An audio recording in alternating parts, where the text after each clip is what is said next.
The years leading up to and during menopause are a rite of passage. The wise woman inside of us is calling to slow down, to take stock, to speak our truth, to burn away all that no longer serves us, ready for our next cycle of life. The good news is, with the support, community, connection, and most of all, sharing our stories and being truly seen and heard, we will travel through this powerful, sometimes painful, heroine's journey and out the other side. Welcome to the Menopause Podcast, real and raw stories of midlife and mental health. I'm your host, Kylie Patchett, menopause self-care coach and storyteller, and I am so glad you found us. Let's get on with the show.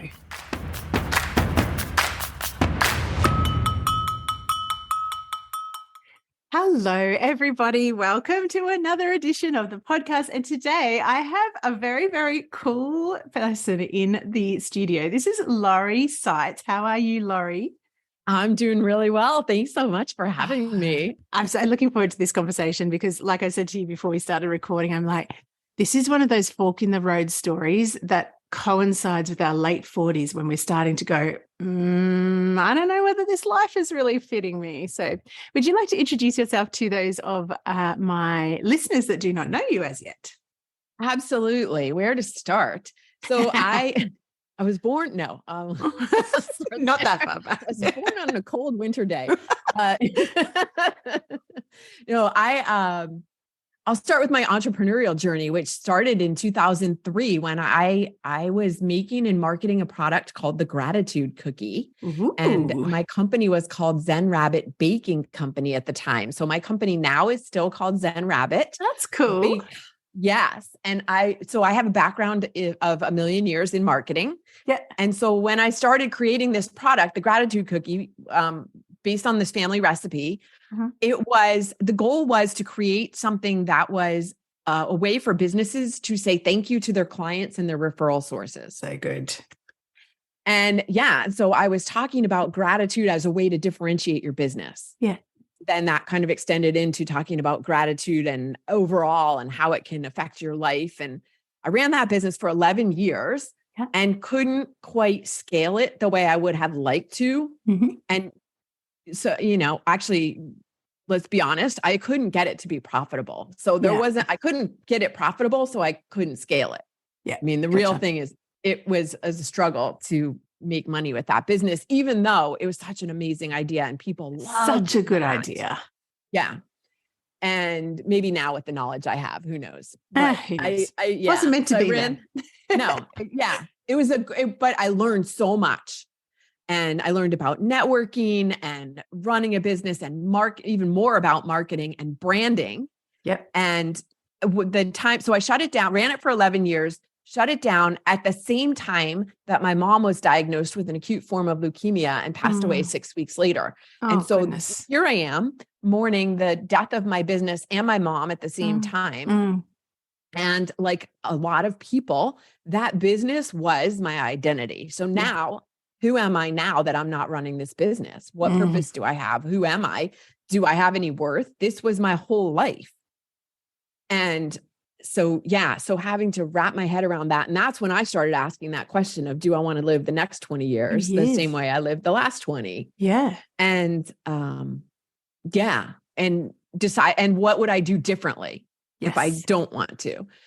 Yeah. And so that took me it took me a while to get back on my feet, but figure out what I was going to do. I did some consulting back in marketing. And then I started another business teaching people networking strategies, cause I had to learn with that business how to walk into a room full of people a skill, that you don't know. Yeah. And especially as an introvert, although I don't like to use, introvert and extrovert people. No, they're so introverts are not wallflowers. No, they're not. No, they're not antisocial.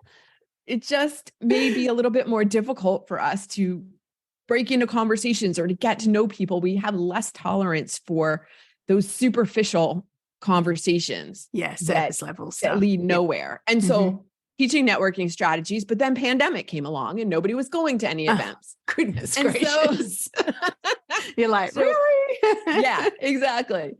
And so had to, transition again and came back into this concept of talking about the concepts of gratitude and adding in meditation and how do you stay calm and grounded, which is currently my mission of teaching the world to stay calm and grounded no matter what's going on around them. Oh, amen. Amen. Amen. Yep.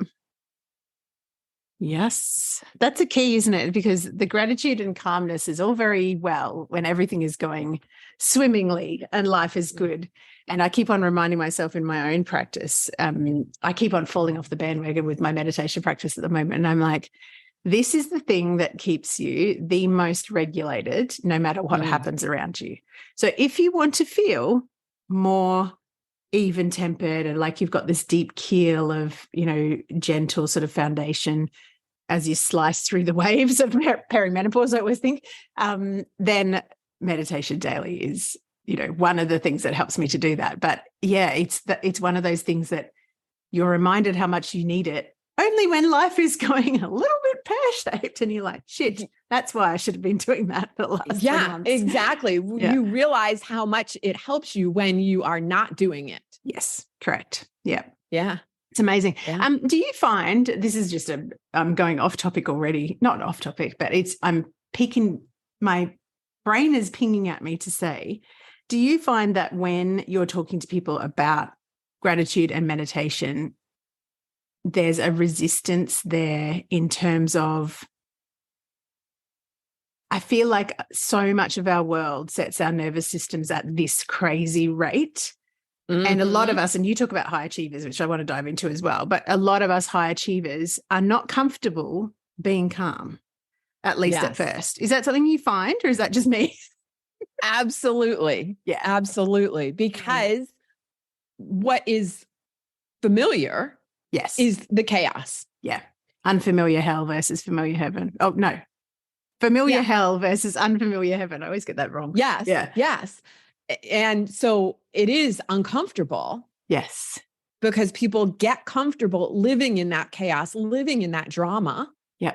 Even though they say they don't like it and they would rather have peace of mind when they get to, or they're introduced to techniques that can help them achieve that. Yes. It feels alien. Again, alien. Yeah. Yeah. That's exactly it.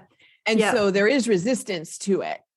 And at the same time, when you can push through that and get to a place where, like you were talking about, where you see the benefits, where you can feel what it feels like when you are coming from this centered, grounded place. Yeah. And it takes a little while, like anything. You need to get, if you're playing piano, you're not good the first day. No, God, no.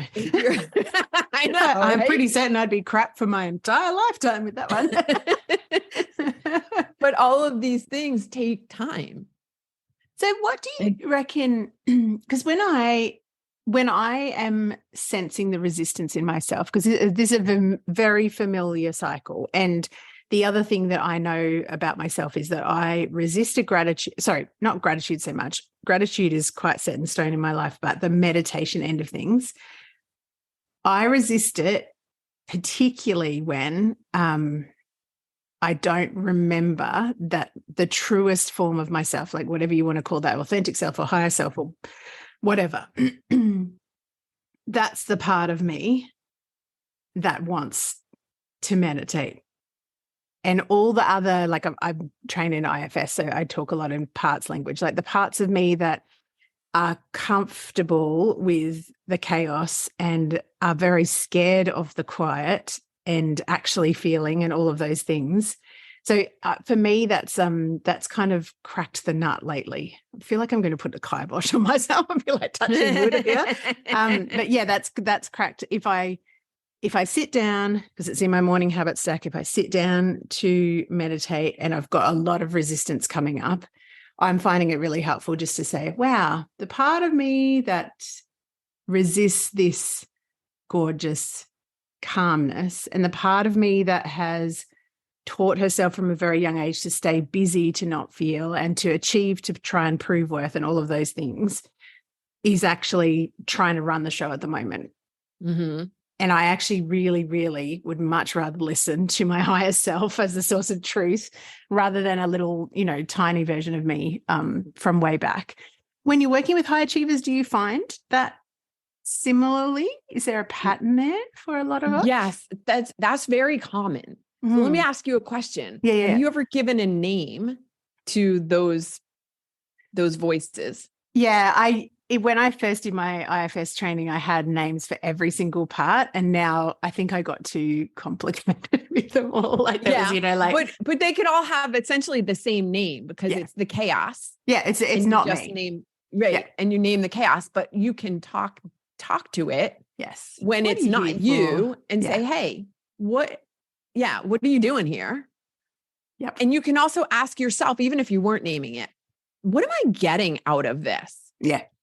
What is the benefit? Because there's always a benefit. And always. I get a lot of pushback from people. Yeah, I get a lot of pushback from people on this because I've had a lot of people say, there's not a benefit. I don't feel I'm not getting anything out of this. I don't like it. It's not working for me. Yeah. Well, yeah, you are getting a benefit because otherwise you wouldn't be there.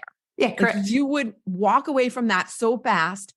You just don't understand what it is. And maybe we need to dig it out or you need to figure it out. But you are getting some benefit.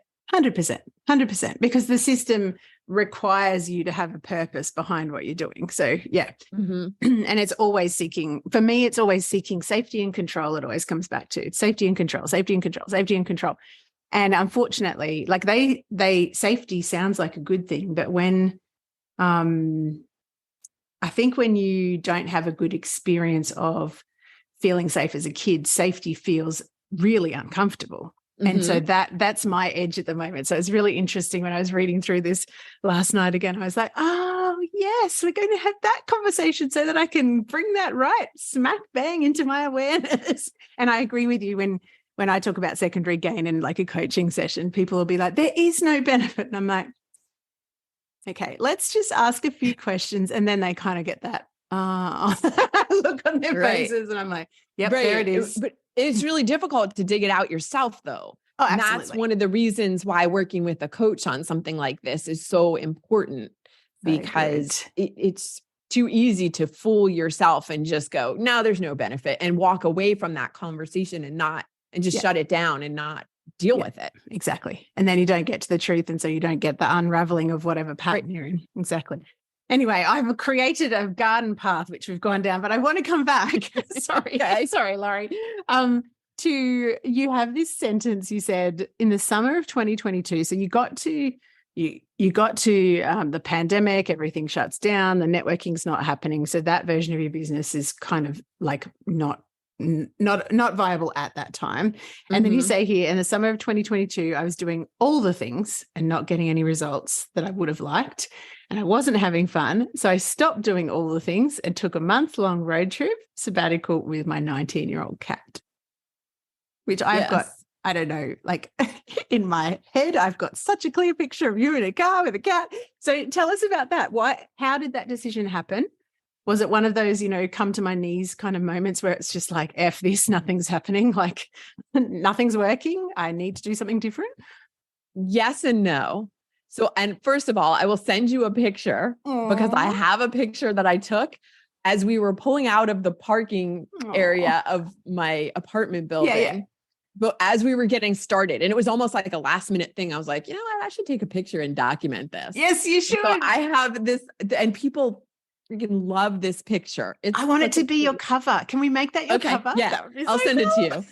Yeah.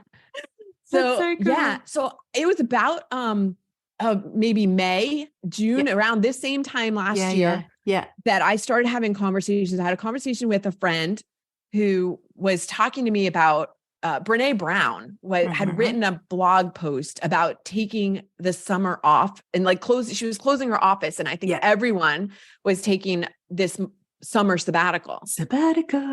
Yeah. And so Julie was talking about this and she had read this article and she's like, I'm going to do the same thing. I'm just going to shut down for the whole summer. Yeah. And she was at a point where she was just going to burn her business down and see what came out of that.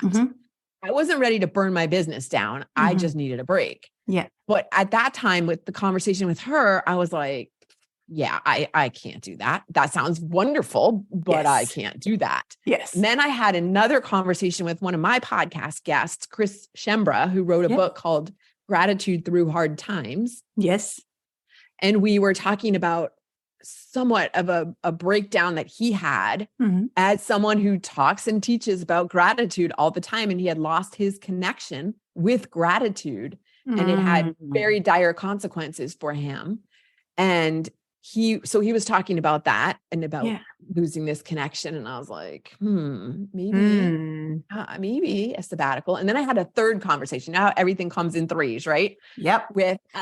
With somebody else who eventually became another podcast guest on my show. But at the time, that's not what we were talking about. And she was celebrating having just sold her house. Yes. And she was going to live in an RV and travel around. Oh, and it's my dream life. She was still going to be working, but it was going to be sort of a sabbatical. Yeah. Of just, I'm not going to be rooted anywhere. I'm just going to go off. And at that point, I was like, oh my God, am I the only person that is actually sticking around? Right. And so then I started thinking, all right, how can I do this? See, I think when you ask that question, it's such a more productive question than so much more open. Yeah. How can I? Yep. Or what would need to happen? Because a lot of times, I'm always talking about the how is the domain of the universe. That's not ours to figure out. So what would need to happen for me to be able to do this? Yeah. And so my 19-year-old cat needed sub-Q fluids twice a week because she had kidney disease. So trying to figure out what to do with her if I was going to take off for any amount of time was a challenge. Yeah. And I have an animal communicator friend who said she would rather be with you than anywhere else. Yeah, 100%. And once she said that that's what Panther wanted, I was like, all right, Panther, so cute. All right, we're doing this. Yeah. And so where I went on that trip was mostly determined by where I could take her. Like the first stop was at a friend's house, but this was a friend who said, sure, bring her. She's welcome to stay here. Yeah. That kind of determined where we went. And it was a month-long, amazing. She was such a good traveler. I knew she was a good traveler, but we had never been on the road for that long. Yeah, of course. I wouldn't even think to do that with a cat because my cat's a bit of a crazy cat. He's very young. Well, I had a second cat who passed away in April of 2022. And she was crazy. Like I wouldn't have been able to do it with her. No. And because she was no longer here in her physical form, that's why I was able to do this. So like things happened. Yep. And timing. Yeah. Interestingly enough, too, though, Panther, her name was Karma. After Karma passed, Panther would howl, constantly howl. And again, my animal communicator said it's because she can still feel Karma's energy, but she doesn't see her. Yeah. Once we were on the road, there was no more howling. No. We were not in the same physical space. Yeah. We got home, started again. Yeah. But the whole time we were gone, she was not. She was just... Animals are so cool, aren't they? Blissful. She just loved...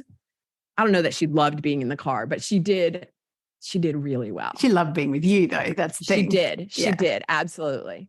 Aww. And we had a fantastic time. So I want the picture. This I will send it to you. This whole thing about the sabbatical was I was working so hard and trying to make things happen. This whole phrase of I can make this happen. Like we can't make anything happen, but we talk about it all the time. Like we do, like we can. But so letting go and allowing ease and flow and acceptance and fun. And the funny thing was that in the beginning of 2022, my phrase for 2022 was ease and flow, but I was not allowing it. Yeah. It's so funny. Hey, we set those intentions and right. And the universe structures it that way so that it did show up in August. Yeah. And, we talk about this concept of allowing ease and flow. And that's how things come to you when you're in this place. Yeah. When you're open. Right. We get that intellectually. Yeah. But once I did this and I went off and said, all right, I'm just going to go and have fun. Yeah. And I'm not doing all the things anymore. I'm not having fun. I'm just going to go focus on having fun. That's it. That's when I started to understand that concept of ease and flow. Yeah. On to internalize that. So good. And the interesting thing that happened was that 2 of the biggest business opportunities to ever cross my plate came while I was on sabbatical, not working. Yeah. Because I was allowing ease and flow. Yeah. And 100%. Yeah. And one of them didn't pan out, and that's okay. But it was interesting that it showed up. And the other one is part of something I'm doing now. And it's just amazing. Like, I could have never imagined or programmed this. Like, this is how it's amazing how things show up that you don't even know exist. Can't even conceive of. Yeah. No. This is what I've had an affirmation for a long, long time about being a magnet to magnificent opportunities. And to me, when I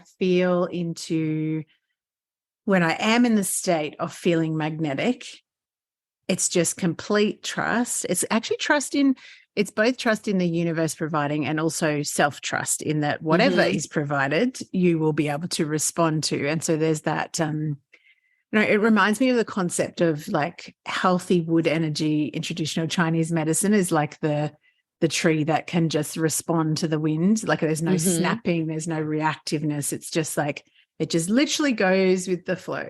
And I think a lot of us say the words, I want ease and flow, but we're not willing or not brave enough or not comfortable enough actually letting go and really living in that state.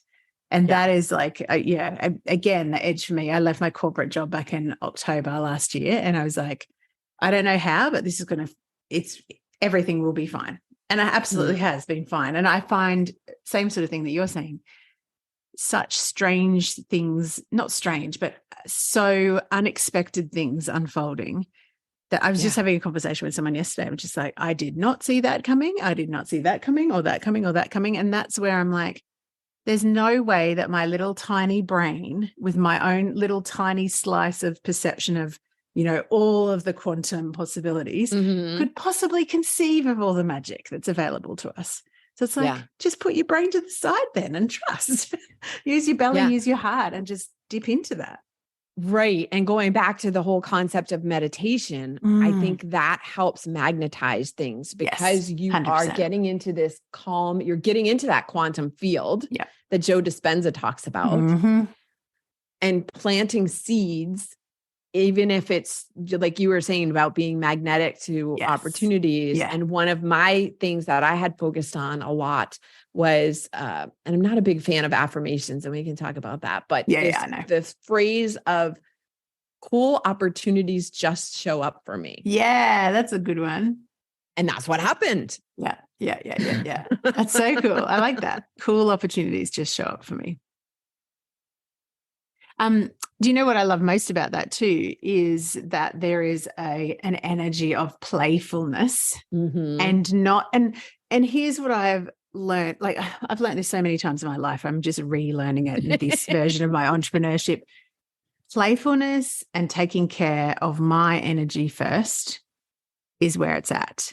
And what my conditioning had been was sit your ass down at that desk and try your hardest, like bleed yourself dry. And I've done that in almost every corporate job that I've ever had.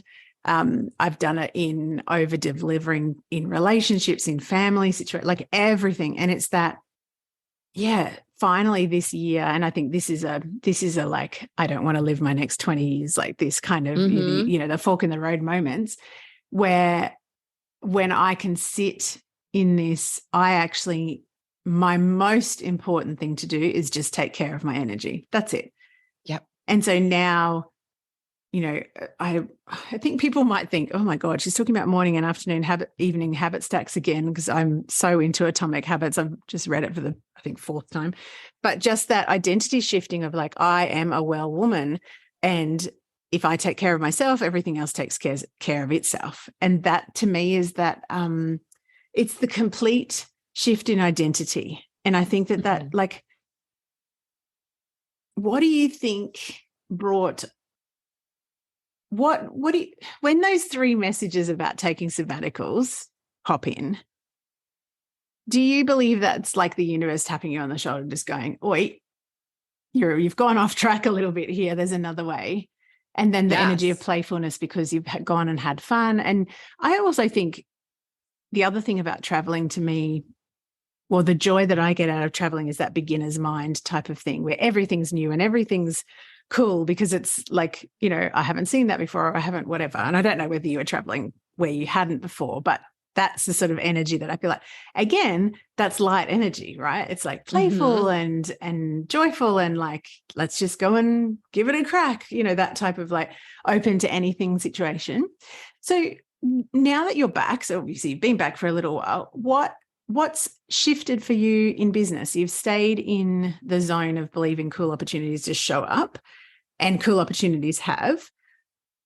Can you tell us about like, how's your day-to-day in business changed? Like what, for people that are kind of listening going, this all sounds great, but how the freaking hell do I actually shift from one to the other? Yeah. And that's a great question. Big question. Yeah, it is. It is.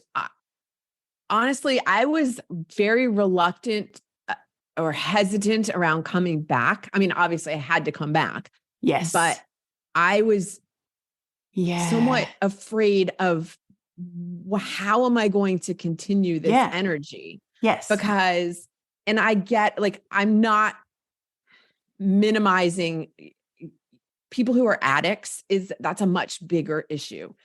At the same time, when you go to recovery, let's say, and then you come back to that same environment that you were using in, it's very difficult to stay clean.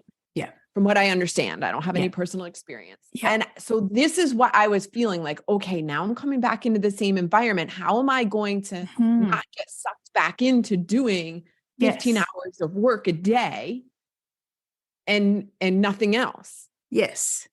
And so I didn't really have a great plan. I just went, all right, well, I'm aware of this. Yeah. And it's still a struggle.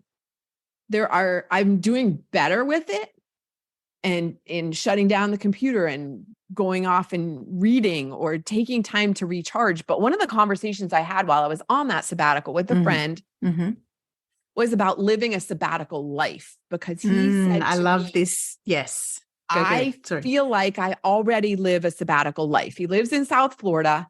He said he works a few hours a day. Yeah. Gets up early, works a few hours, and then at maybe 2 PM, he's done. He goes and hangs out with his wife and takes time to swim in the pool or play, do whatever. Yeah. And then maybe in the evening he'll come back for an hour or 2, maybe if he feels like it, and do a little bit more work, but that's it. And then when he gets back into it the next morning, he's fully recharged. Yes. This is the part that we as especially high achievers do not allow ourselves. And we don't feel like value. Like it's like rest is like a 4-letter word. Right. Yeah. And it's like a bad thing to do. And what this last 7 months has shown me is the more I rest, the more I rest, the more I receive on all levels. Like when I feel well resourced, and for me at the moment, particularly with like the fatigue end of things, I definitely have less energy in my tank. And I'm just like, right, so when that runs out, here's the invitation. And like you just said, sometimes I still ignore it, but sometimes, and it is getting more, I will actually let that be a trigger to actually go, okay, I know that if I stop now, go and have time out, get into the sun at the moment. We just talking about the winter sun, like, recharge in the sun, have some time with my family, have some time with my pets, maybe go on a bike ride and then come back, well rested. Yeah. It makes everything so much easier. And I'm like, oh my God, I've complicated things my entire life by pushing through. Yeah. It's counterintuitive to what we've been conditioned to believe since we were born. Yes. We've been programmed to believe that hard work is the way to success. And you work and you work and you work And you take time to rest and recharge when the work is done, but the work is never done. So we don't allow ourselves time. No. The truth is that, like you said, is necessary, critical 100%. and necessary to success. It is not a reward for after you're done working. It is the key to being successful. And yet we still, and so we can say this again on the conscious level. Yes. But this requires rewiring your brain because 100%. You can hear what we're saying and agree with it and still not allow yourself to do it because one, like we talked about earlier, you're not trusting. Yeah. You don't trust that this is really how things work. Yeah. Because why would you? You've been taught for 40 or 50 or 60 years that that's not how it works. And the entire planet, well, actually, not the entire planet, but the majority of capitalist, westernized parts of the planet is that working hard has some reward at the end of it. And then I'm like, then you hear about people that have a heart attack the day that they retire and you think, right, well, that's a big lot of bullshit, isn't it? Anyway, sorry, I interrupted you. So number one, that's trust. Completely it. So the trust. And there was something else, but that'll come back to me. Yeah, but sorry. Look at the majority of high performing business leaders. Yes. I got caught one time. Somebody was like, they don't all. Okay. The majority of them. Yes.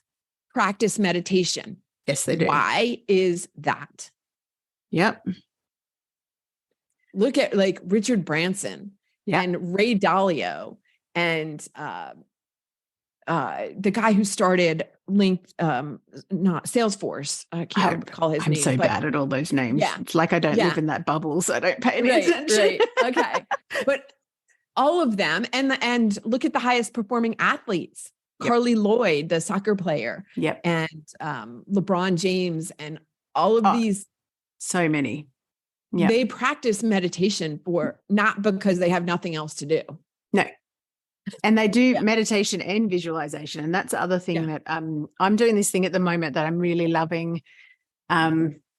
I like to throw anything at shifting out of, conditioned behavior. And at the moment I'm throwing, I'm inside a mastermind and each month we write basically a vision for the month, which is not a new thing, but I've taken to actually recording it. And I always record it when my energy, after I've gone to the gym, lifted heavy, have that like nice endorphin thing happening. And I've listened to music and I'm like, yeah, I can do anything, that sort of like real positive, upbeat vibe. And then when I'm in that state, I will record the vision and I put so much like, this is the most amazing version of it. And it's so interesting that I've been doing that since February. So February, March, April, May. So this is the 4th month.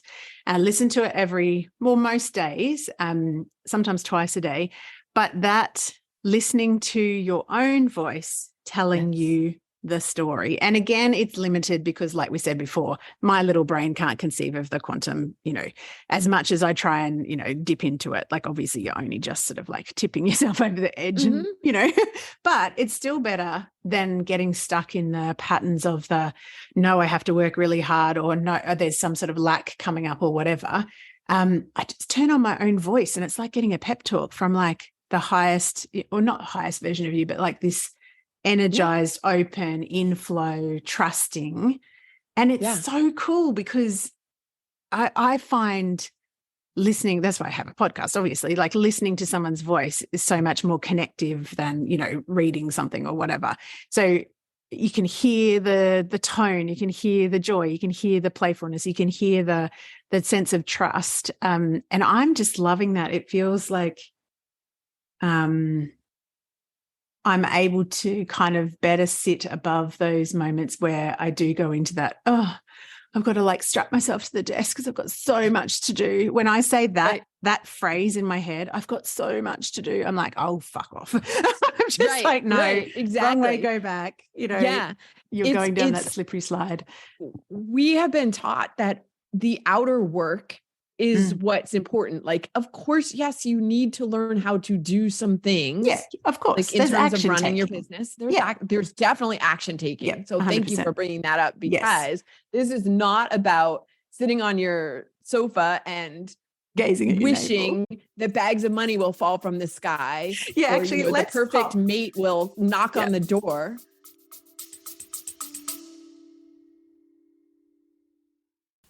Hey gorgeous, we interrupt this gold for a delicious invitation. If your whole body has been whispering more lately, more voice, more truth, more satisfaction, more clients of the soulmate variety, more cash, more you, then this invitation is for you. Potent, my sister mind is officially open. This is my high touch, holy fuck, I'm ready sister mind for rebels in good girl clothing who are done outsourcing their power and diluting their magic to fit into someone else's business formula.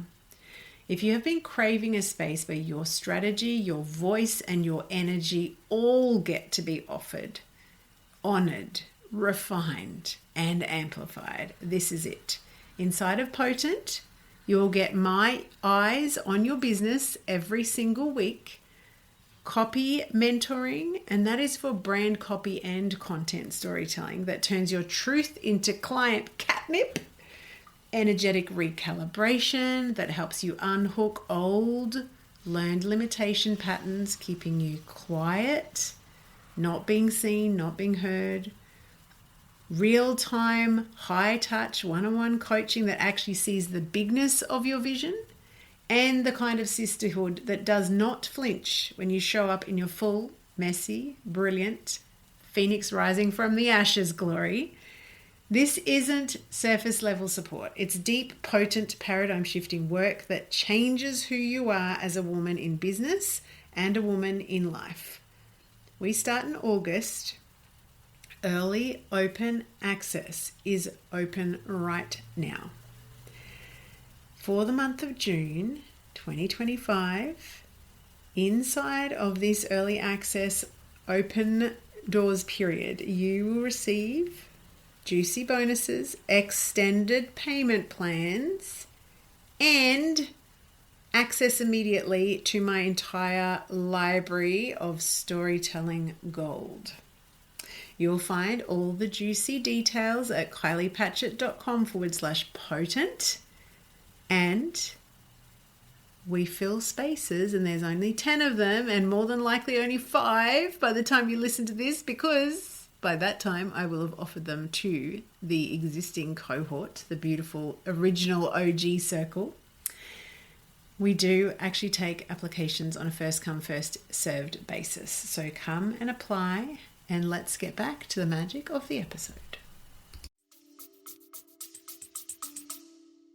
Let's pop that bubble, because when you say meditation to some people, they will still think you mean that you're sitting and you're just, well, actually probably more so manifestation. But to me, when you're meditating, when you're aligning yourself to that, calmer, more grounded version of yourself, that is actually when manifestation, like we're always manifesting anyway, but it's when I'm magnetic to those magnificent things and I don't have continual shit showing up at my front door.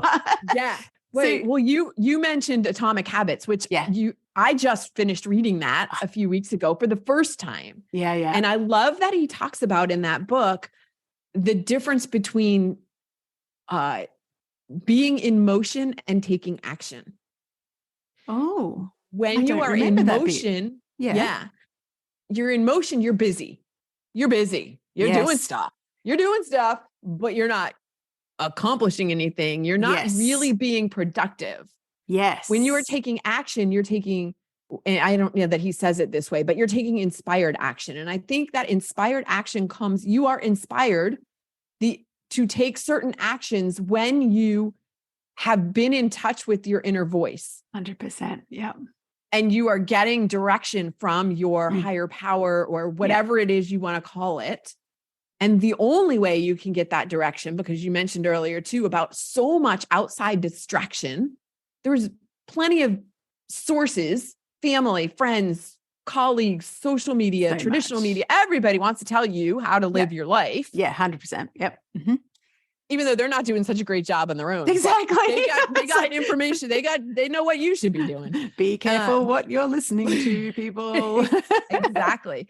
So when you can get to a space where you can hear your own inner voice and you're the only one who can hear it, that's going to give you the inspired action. And sometimes you're going to question, like, what? Really? No, I can't do that. Mm-hmm. Yes.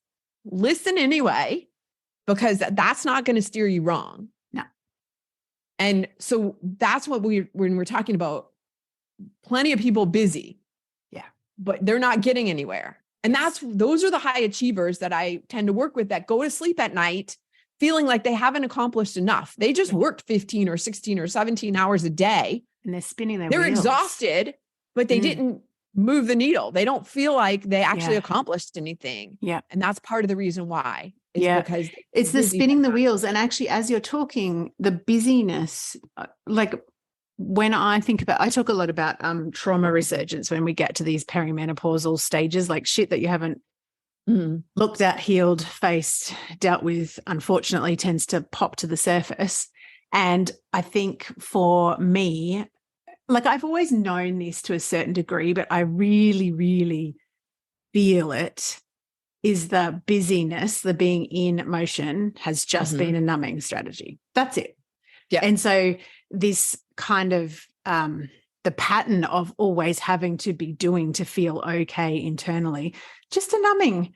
And now, you know, I'm very grateful to be in a support circle where I can go down those paths a little bit more gently, as always. But I'm noticing that it's like my tendency to need to be in motion.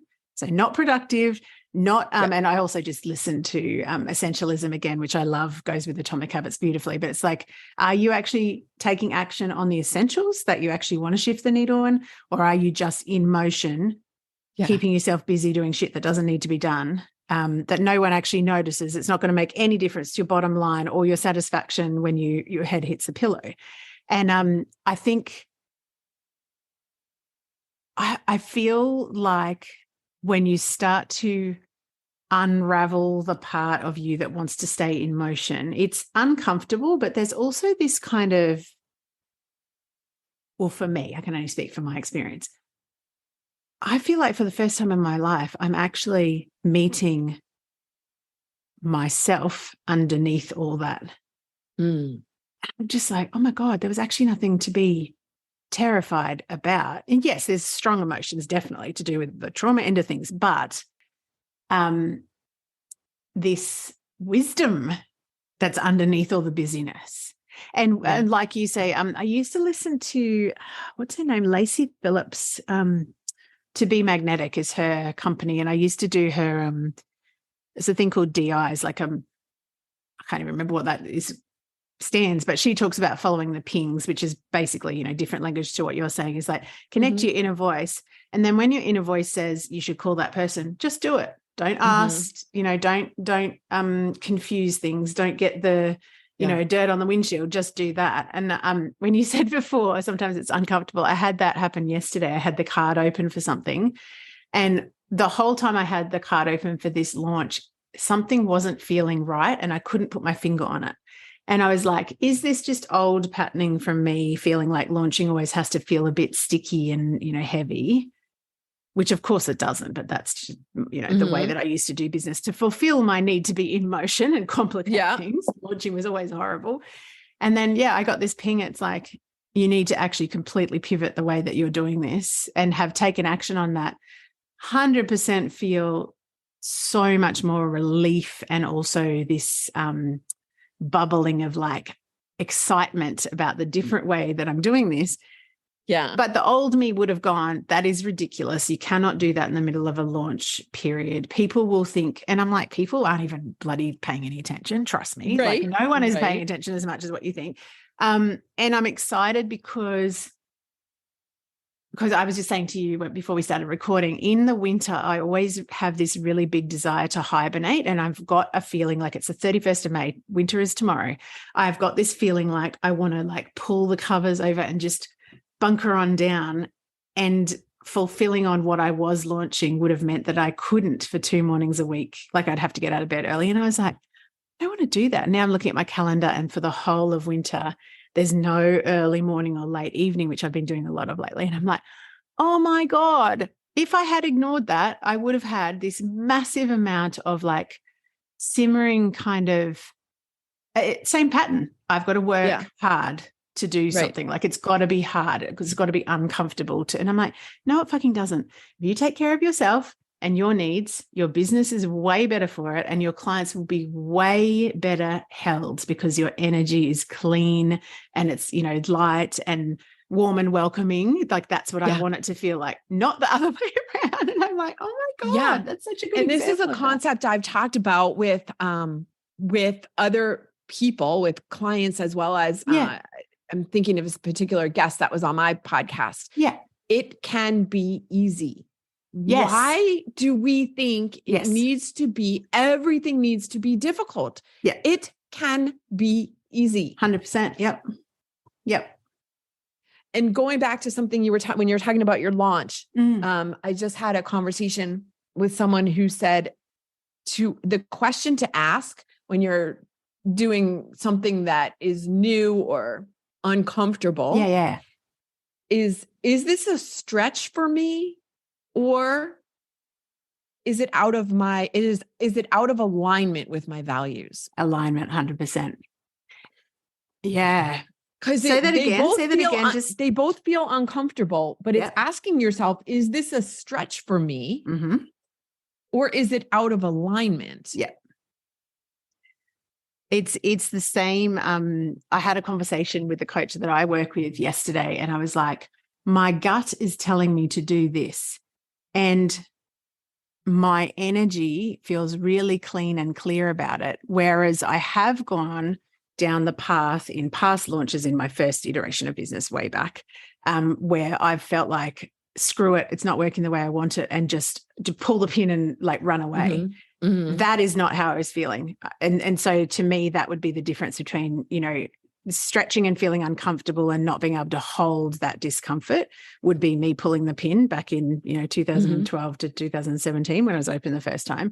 And this just felt like it wasn't in alignment. And as soon as I changed what I was doing and cleared my calendar, my entire system was just like, the entire winter with no time to get out of bed at any particular time. And usually I'm a 5 o'clock, bright as a bunny, you know, high energy, but I just really, and I'm like, oh my God, it was just out of alignment. So if I had checked in and been meditating regularly before I set this launch up, I would have got that knowing way earlier than in the middle of card open. But that's another example. Like, I think to me, when you're talking about like working with high achievers, and exactly what you just said, we get conditioned to say it's all an outside game, and that's exactly the opposite of what it is. We need to take care of our inside first. And yes, then get into action, inspired action. And yes, listen to the pings, and yes, not just sit on the couch and, you know, wait for it to fall from the ceiling. When you're working with the high achievers that feel like they're going to bed after 15 hours, they're spinning their wheels, but they're not getting anywhere, and they're so fucking exhausted, because that's what all of us end up doing, burning out. How do you work together to shift? Because I'm guessing that, well, maybe not. Maybe by the time people come to you, they're ready for something different because it's obviously not working. So they're on the cusp of that shift. But where do you start? How do you heal high achievers? Yeah. So in my, my program's called F Being Fine. Yes. And under that, there's the framework that's called the Trilogy for Success. And the trilogy is gratitude, connections, and connections includes connection with everyone in your life. Yeah. Friends, family, community, but most importantly, yourself. Yeah. Yeah. And then the third component is courage, because you need courage to listen. So now you're hearing that inner voice. And we touched on this a little earlier. You're hearing that inner voice and you're going, well, but I can't quit my job. I need to pay the bills, or I've been there for 20 years. I can't leave my marriage. I mean, which is another thing that we didn't mention, but I know, I want to come back to that. Yeah. I know we're right on time, but I do want to come back to that because but you hear these voices and you're like, but I can't do that. You need the courage. Yeah, now. absolutely. That's why that's the third component. I love a trilogy. Love the number 3 is my favorite number. I'm not sure why that needs to be said in a podcast, but anyway, I love that gratitude is a key component too, because I feel like another thing I do in my evening stack is notice the ways I'm supported, because I know for me, it's a big shift from being in trust of myself and trust of the universe. And so I am paying attention to all of the ways that life is supporting me, turning out for me, all the beautiful things. Like yesterday, my list included like the delicious, almost winter sun, and the fact that I have a podcast day today, which I absolutely love. And, so many different things. So it's kind of like milking what's in front of you for all of the ways that it's working out. So when you do this work and people are paying attention to this trilogy, working on each of the aspects, what happens to them? Because I'm going to guess that as soon as they start doing the inner work, things get easier. Mm-hmm.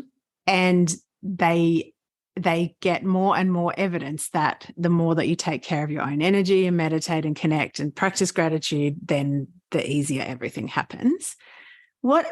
Yeah. Tell us about just say people are working with you and down the track that they come back to you and they're like, oh my God, like what's the oh my God statement? What's the magic that starts to happen? A couple of things. One is when you start living in gratitude and looking for it, like you were talking about, when you at the end of the day notice and record what are the ways I'm being supported. When you can find gratitude in every situation, even the ones that look really ugly at the 100%. Beginning. And this is, again, I always like to say, this is not about toxic positivity and not feeling your emotions and not ever becoming angry or sad or resentful or whatever. You feel those emotions. Those are part of being human. Feel them. 100%. Yeah. And find the gratitude in the situation. Yeah. Maybe give yourself some time to feel through all those yucky emotions and then find the gratitude, because what you're talking about too is when you're talking about being magnetic, you will attract what you are looking for. Yeah. So if you are looking for things to be grateful for noticing what's supporting you, you will attract more of those. This is not woo-woo, like crazy talk. There's science and research behind this and supportive in how energy works. It's science-based. So when you're looking for things to be grateful for, you will find more of them. At the same time, when you're looking for things to complain about and criticize, you'll attract more of those too. Yep. So that's one thing that they notice is like, hey, and when you are living in gratitude, you just feel better. Yeah. Your energy is better. So people come back and they're like, yeah, I just feel better. Yeah. I just love this. It's like and it seems so great. Like, what is such a simple thing? How do I feel better just because I'm living more in gratitude? Yeah. It's an energy exchange. And you're changing the way that you're filtering the universe. Way back when I did my mindset training, like we literally have a mind that filters to look for what we expect to see. So if we are filtering for complaints and shit and negativity and drama and all of that, that's what we'll filter for and we'll notice more. And one thing that shifted for me with the gratitude thing is, because I'm doing it every night, when I come across something that I would usually just go, oh yeah, nice sky, I'm like, how lucky are we to live here? My kids are like, you've turned into like some sort of rainbow hugger tree or something. I'm like, I don't care. I feel a shitload better living like this. Exactly. Yeah. So it does, like, even in the moment, it's not that you're just practicing gratitude at a particular time of the day. You're then noticing more, and you're like, I always use the word marinating. Like, on the weekend, I had a really icky stomach thing happen on Thursday, and I just felt really ordinary, and was supposed to have a friend come and she didn't come.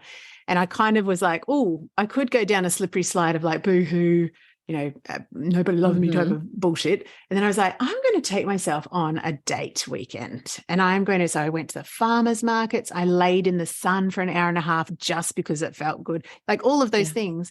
And I'm just like, this is a living kind of day of just, I actually asked myself at the beginning of the day, what would joy do?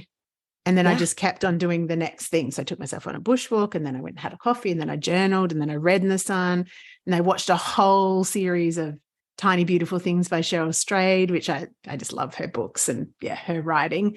And by the end of the weekend, I was like, I am filled up to the brim. And that's that. It's the filtering for the what feels good, what feels good, what feels good. Right. And then expecting I don't know, is there an edge of expecting that? Well, I definitely expect that things will work out. That's just the story I have of the universe. And I've got, in my family, there's a couple of very negative people, and every time I go near them, they're like the negative Nellies that are like, but what if this happens? And I'm like, yeah, that's not my story. And that's literally all I say. And then I just redirect the conversation because I'm like, that literally isn't my story. That is not my story of life. It's not my story of myself. It's not my story of my power and my choice and all of those things. So, I think, and so what happens, because I'm assuming these high achievers are like in, corporate jobs, or like they're high achieving in some form. Yeah. What happens to what they're trying to do so badly with their 15-hour days once they start actually taking care of all of the other things? Yeah. Well, things just get easier because you're like you were talking about, you're living in a higher energetic vibration. 100%. Yeah. Joy and gratitude and love are the highest energetic vibrations you can be in. And so that's why it feels so good. Yeah. But when you're paying attention to those things, and then when you get into talking about the meditation, and, I know we're like, we can go for hours here. All the myths and misconceptions around meditation, but when they start paying attention to what is it that brings them joy. And this is another big thing that a lot of people, when you talk about recharge, allowing yourself time to recharge. Yes. Well, what do I do? Yeah. What do I do? If I'm not working, what do I do? This was one of my issues too, and still is to some degree. Yeah. Well, if I'm not working, then what should I be doing? Like, I think, how do I know? I don't even know what's fun anymore. So like, I don't know anything other than work, and sitting in front of the TV may be relaxing, but it is not recharging. Recharging is what you're talking about, is about filling yourself up with joy. Mm-hmm. Yeah. And what is it that brings you that joy? And so you have to start. That's like an exercise in and of itself. And that it's not one time you sit down and create a list, because it's going to take a little while to figure out what is it. I'm being reminded. So this is my sabbatical moment, because this is the third time that this has come into my mind. I have wanted to learn how to sing for so many years, and I live in a little country town, and I went to try out for the local like performing arts thing.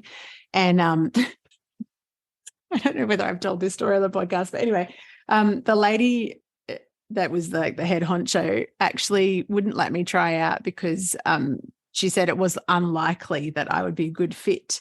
And that was years ago. I've been in this town for almost 8 years. No, 8 years this year, more than 8 years. And that has been my like barrier to learning how to sing. And I don't want to sing solo. I just they do like a performance every year. And I just think it would be fun because I love to sing. I sound like a scratch cat. I don't care about that. I'd obviously need to be in a chorus. That's okay. I'm at peace with that. But that sense of like, I've always had that desire. And then the other thing is just more creativity for the fun of it. Like I get a lot of creativity satisfaction out of business because you're creating from words, or I'm creating graphics, all that type of thing. But I mean, just for the fun of it. And as you're saying, what brings you joy? Those are the two things that keep going bing, bing, bing. And I'm like, all right, Kylie, do something about it, for God's sake. Yeah. So thank you for the nudge. I want to circle back. I know we've talked about meditation and your business end of things, but you said something before. When you're more connected to yourself, you can hear your inner voice, and it may say things like, leave your marriage. So you were married for 20 years. You had one of those moments. Can you talk us through, because I'm in a lot of menopause support groups because of the focus that I have in my coaching practice. And I saw a post the other day, and this woman said, I am going to leave my marriage. This guy is an asshole and I'm so irritable. And then there was like 400 comments and people going, me too, me too, me too, me too. And I mean, there's a lot that can be said about the fact that, yeah, there's obviously multiple different things going on there, but that internal ping for you, how did you get to the stage where you trusted it? Because I think a lot of people have the ping, but they don't do anything about it necessarily. They don't have the courage piece actually from your trilogy. Right. Yeah. Right. That's it. So we were married for 22 years, together for 28. So all of my adult life. Yeah. And a long piece of that, everything was fine. It was fine. We both knew that this was not serving either one of us, but neither one of us wanted to leave because it was fine. That's the thing. Like, nobody's beating each other. It's not terrible. It's okay. It's fine. Yeah. And I think I just reached that point where, like, and that's why my program is F being fine, because you reach that point, you're like, I can't. I want more than fine. More than fine. And that's your soul crying out for growth and expansion. Yeah. And that was the hardest freaking thing I've ever done in my life. And I can't imagine that there is anything that I will ever do that will be harder than that. Harder than dealing with my mom's passing, because I did not, what's the word I'm looking for? Initiate my mom's passing. That happens. That's nature. It's so it's difficult and it hurts. But you didn't cause it. I didn't cause it. You didn't decide. Yeah. Right. Yeah. But here I was taking the initiative to this marriage. That must bring up a lot of doubt along the way. Absolutely. Doubt, guilt, some elements of shame. I couldn't make this work. My parents got divorced when I was 11 and both remarried and got divorced again. And my dad's now been married to his wife for like more than 30 years. So that works. But when I got married, I was not getting divorced. I'm not doing what they did.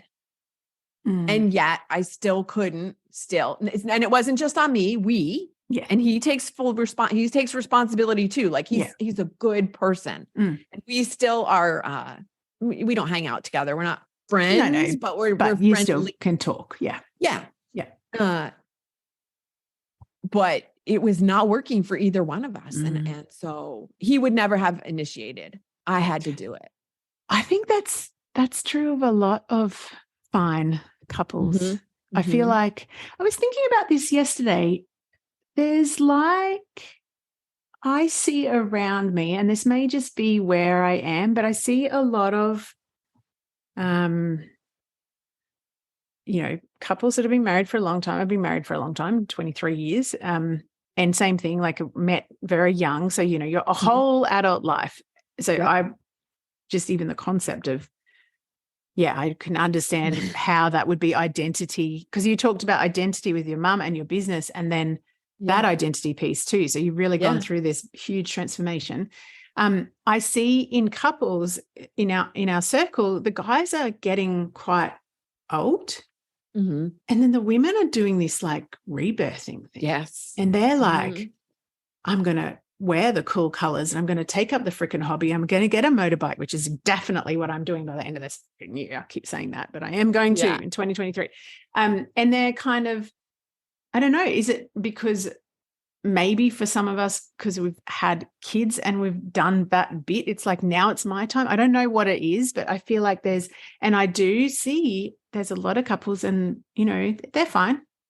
The woman is the one that's talking about maybe there's something that's even more juicy out there, but the guy would never. And I guess this is, I'm talking in general terms in my kind of little sphere, little bubble. But it's interesting. It is interesting. So and I think women have more support for changing who they are. True. And they have more connection with each other to truth talk when they're not. Correct. Right. And men don't have that. No, not as much. Definitely not. When you look back at the version of your beautiful self that made that decision, do you look back and go, far out, that took a lot of courage? Like what's your frame for yourself when you look back on those times? I see it now as being courageous. At the time, everyone was telling me it was courageous and I couldn't see it. Yeah, of course, because you're in it. All I saw was, oh my God, this is so hard. I can't believe I'm doing this. This is like, am I doing the right thing? Yes. For like at least a couple of years, I questioned whether I had done the right thing. Gotcha. And now I can look at it and go, yeah, that did take a lot of courage. And I would not be where I am. This is the life and business. Yes. I don't think I could have gotten here if I had stayed. And I wanted to ask that question. When you look around at the reality of your life now, obviously a significant thing's changed. You're not married anymore, but the changes that you notice, do you have a sense that they couldn't have happened without that courage, leap of faith, trust thing? And I think that for me is what's always on the other side. It's like, yes, you have to go through the messy goo shitty stage where you're in guilt and shame and embarrassment, like anything that comes up. But on the other side, you meet this version of yourself that wants more and actually gets more, like creates more, invites more, allows more to flow. And so I just want to, it's not up to me because we're strangers on the internet, but I really want to honor your courage in trusting the inner knowing, because I think I know we have to honor that in each other because we need to normalize it. Because there's way too many people living lives that don't fit them because they're fine. Right. I love the word. I love the way that you phrase that. It's like, fuck being fine. 100%. Fuck being fine. And and then, my podcast is called Fine is a 4-letter word. This is my other question. Fine is a 4-letter word. Right. And you're on all platforms? Yes. Okay, perfect. And you wanted to share also a resource because we've been talking a lot about gratitude and meditation, and you have got a beautiful page on your website that has a gratitude meditation on it. So first of all, website, please, and we'll spell your last name because it's Saitz, but you need to listen to the spelling, people. So my last name is spelled S as in Saitz. Yes. Yep. But you don't need that to get to the website. Sorry. Of course you don't, because it's Zen Rabbit. It's okay. Sorry. It's okay. The website is zenrabbit.com. Beautiful. And what you were talking about is I would love to offer anybody who's listening who would like to download a free 6-minute gratitude meditation. Beautiful. That takes you through feeling gratitude. Because we didn't get into it. It's not just about listing a bunch of things that you're grateful for. It's about getting into that feeling of gratitude, which is a little bit more difficult sometimes. But so the 6-minute gratitude meditation can be downloaded from the website, and you can put a link in the show notes, but it's zenrabbit.com/gratitude-meditation. Yep. We'll put it in the show notes. Yeah. And can you talk a little bit? I know we're way over time, but because you're talking about the feeling of gratitude, I do want people to get a sense of that because, like you say, it's not just the listing, it's the marinating is my word. Yes. But how do you describe it? How do you describe? I think it's that's a great way to describe it. The marinating of it, the feeling of it. And what does gratitude, I get asked this a lot too. What does gratitude feel like? Like, what does it feel? I don't know if I can feel gratitude. Yeah. Gratitude, going back again, gratitude feels like joy. Yeah. 100%. I feel it in my chest. You know what joy? Yeah. And I get that. People feel it in different places. Yeah. But can you feel what joy feels like? Most people know what joy feels like. So if you can feel what joy feels like, that's what gratitude feels like. Yeah. It's so good. I used to have this thing. It's like, a bubble of joy, just pop to the surface. It's like, I'm doing my thing. And then I'm like, whoa. And that to me is how, and I have moments. That's why I love being on a motorbike. Cause that to me, that's like the freedom, but also there's a pure, unadulterated joy. And so if I had to kind of step into marinating in gratitude from like a low state, that's where I would take myself. I'd literally be like, close my eyes, I'm on the back of the bike, and I can feel my jacket, my helmet and everything on me. And and then straight away I can get into that. And I think understanding you can shift your state like that is so important. So I'm really glad that I love that you brought that up, because I do that too now. When you are paying attention and you're capturing these moments of gratitude when you're in them, you can then kind of save them and come back to them. Correct. When you want to feel gratitude and get yourself into that gratitude feeling. Like, there are occasions when I go back and I think about like sitting around a fire pit with friends and having drinks and laughing our asses off. Yes. Like, that is so joyful. And I catch myself when I'm in those moments now, and it's almost like taking a picture. Yes. In your mind. An energy snapshot.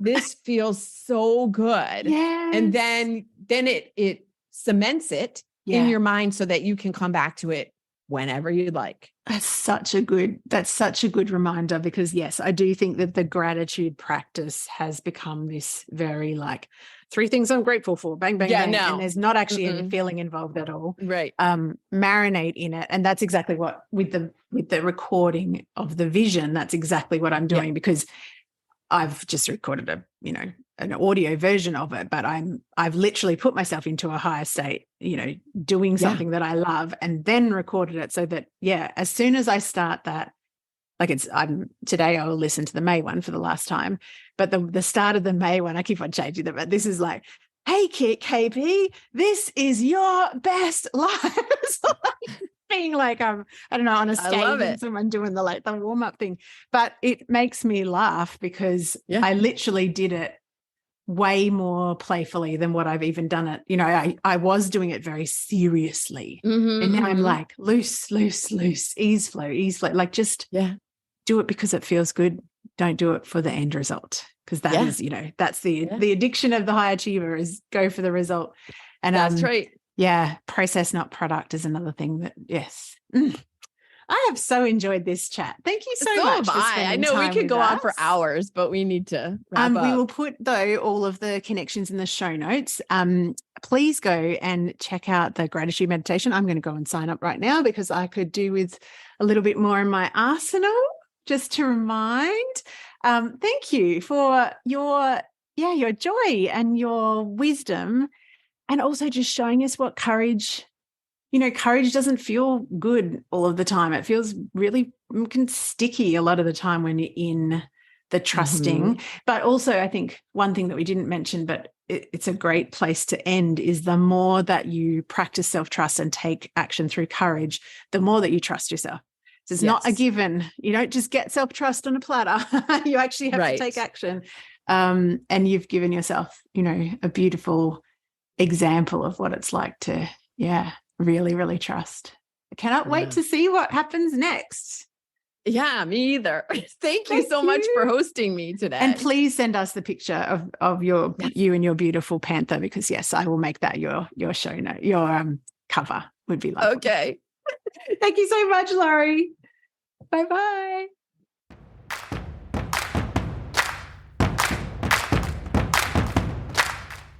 Thanks so much for listening into today's episode. If you love the show, as I hope you do, please take the time to subscribe on your favorite pod listening platform and rate and review. And for bonus points, if you have a friend or someone who popped to mind as you were listening to this episode, why not hit the share link wherever you're listening and send them a little love bomb. Like, listen to this. Did you know this is normal?